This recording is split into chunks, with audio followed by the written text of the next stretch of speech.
દેશમાં ફરી એક વખત કોરોનાના નવા વેરિયન્ટની એન્ટ્રી થઈ ગઈ છે અને કોરોનાએ ફરી એક વખત દેશમાં હાહાકાર મચાવી દીધો છે।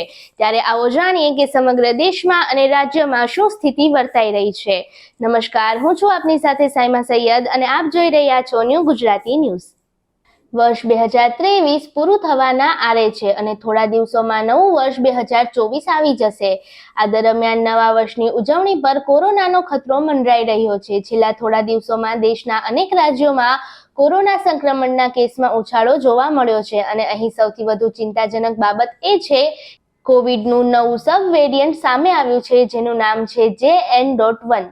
અત્યાર સુધી દેશમાં આ નવા સબ વેરિયન્ટથી સંક્રમણનો એક કેસ સામે આવ્યો છે, પણ આ સબ વેરિયન્ટ હાલ સિંગાપોર, અમેરિકા અને ચીન સહિત ઘણા દેશોમાં તબાહી મચાવી રહ્યું છે। કેન્દ્ર સરકારના આંકડા મુજબ સોમવારે કોવિડના 260 નવા કેસ નોંધાયા હતા। આ સાથે જ કોરોના સંક્રમણના કુલ એક્ટિવ કેસનો આંકડો 1828 સુધી પહોંચ્યો છે, જેમાં કેરળમાં સૌથી વધુ કેસ નોંધાયા છે।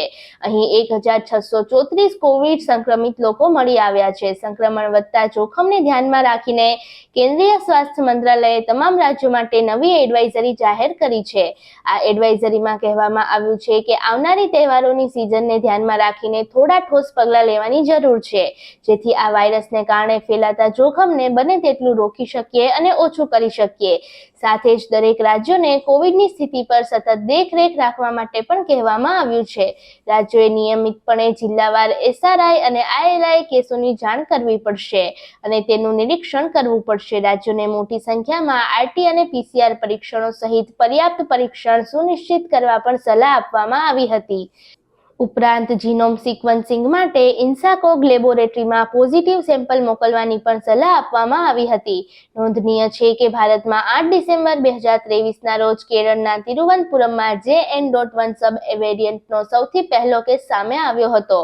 79 વર્ષની એક મહિલાનો આ રિપોર્ટ પોઝિટિવ આવ્યો હતો। આ મહિલા 25 ઓક્ટોબરના રોજ સિંગાપોર પ્રવાસ પર ગઈ હતી। પરત ફર્યા બાદ તેમનામાં ઇન્ફ્લુએન્ઝા જેવા રોગના હળવા લક્ષણો હતા। હાલ મહિલા સ્વસ્થ થઈ ગઈ છે। કર્ણાટક સરકારે પણ સબ વેરિયન્ટ JN.1 અંગે ચેતવણી જાહેર કરી છે। કર્ણાટકમાં કોરોનાના કેસ વધતા સ્વાસ્થ્ય મંત્રી દિનેશ ગુંડુ રાવે કહ્યું કે ચિંતા કરવાની જરૂર નથી, અમે ટેકનિકલ સલાહકાર ટીમ TACની બેઠક કરી છે, ચર્ચા કરી છે કે શું પગલાઓ ભરવા જોઈએ। અમે ટૂંક સમયમાં જ એક એડવાઇઝરી જાહેર કરશું। હાલમાં જે લોકોની ઉંમર 60 વર્ષથી વધારે છે, તેમને હૃદય સમસ્યા છે અને અન્ય કોઈ પણ ગંભીર બીમારી પણ છે, માટે તેમણે માસ્ક પહેરવું જોઈએ અને અમે સરકારી હોસ્પિટલોને પણ તૈયાર રહેવા કહ્યું છે। આવી જ અન્ય લેટેસ્ટ અને અપડેટેડ ન્યૂઝ જોવા માટે જોડાયેલા રહો અમારી સાથે ન્યૂ ગુજરાતી ન્યૂઝ પર।